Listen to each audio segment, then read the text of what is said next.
Lovers. In this video I'm going to be talking about a horror book, and this is The House of Little Bones by Beverly Lee.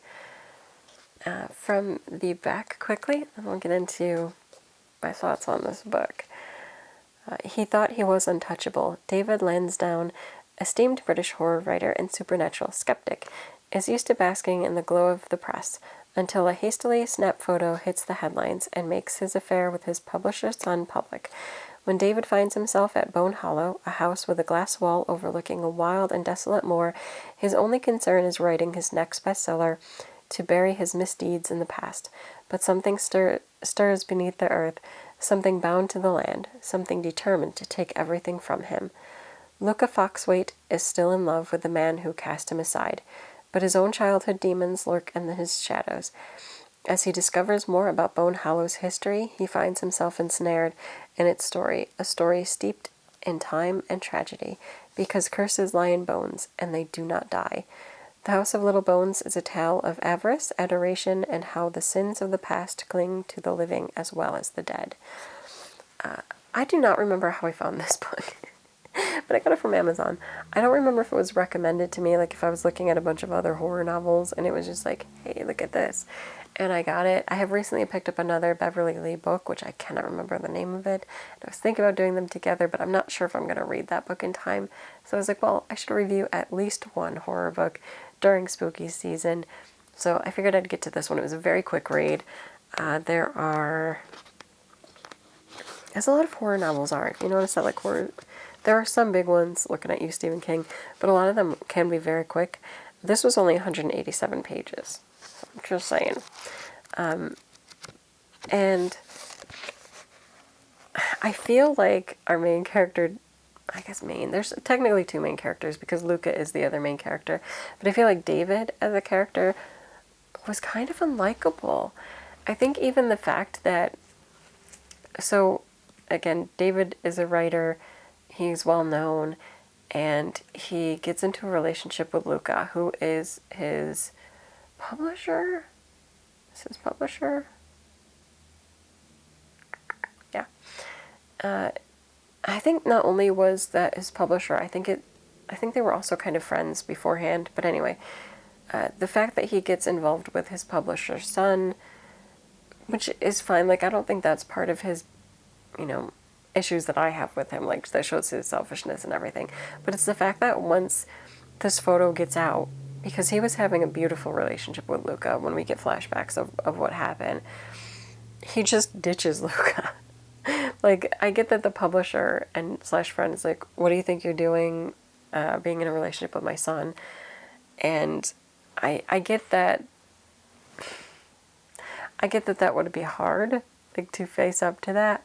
And the publisher being like, you need to end things with him. But, like, they're technically both adults.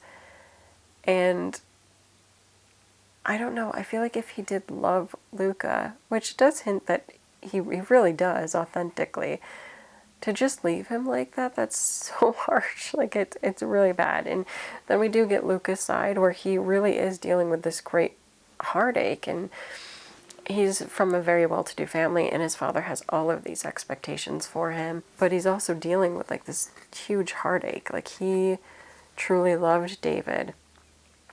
And so while we have David establishing himself in this new small town, like, he's got this fancy house, and I think he's supposed to be working on, like, literature stuff, and also just taking a pause to rehabilitate his career, things start happening in the house that he's living at.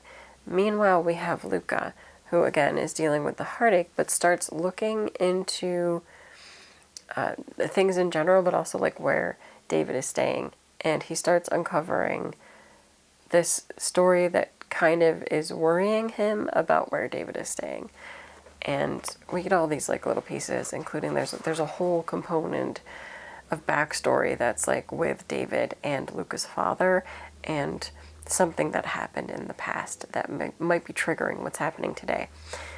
I don't want to give too much away because this is a horror book, and so there's a lot of the relationship and also what's currently happening that is part of the horror.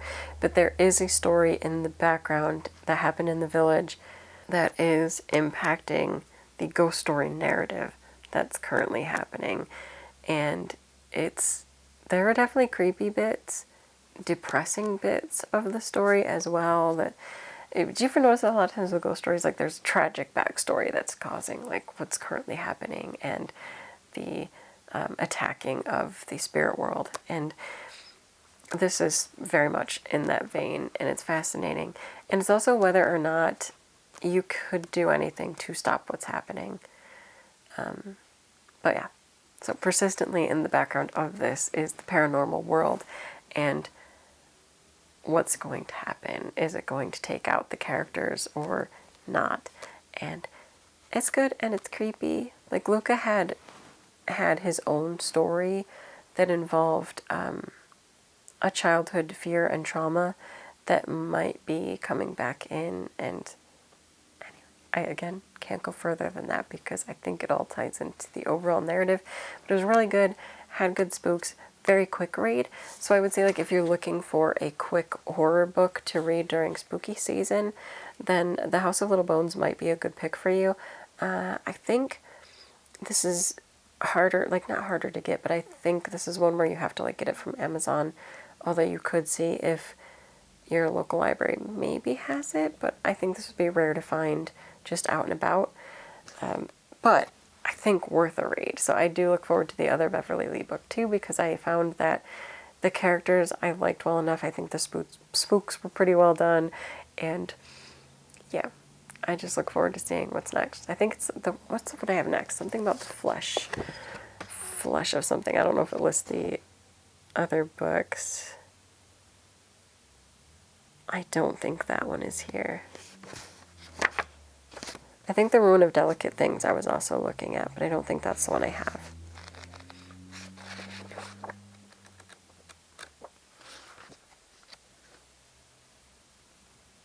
Yeah, maybe it came out after this one. I'm not sure. But I'm looking forward to the next one. And maybe if I read it in time, I can review it quickly. But there you go. If you're looking for a quick horror spooky read for the season, House of Little Bones. It's got drama, it's got spooks, it's got sorrow, and I would recommend. That's it for this video. Until next time, bye!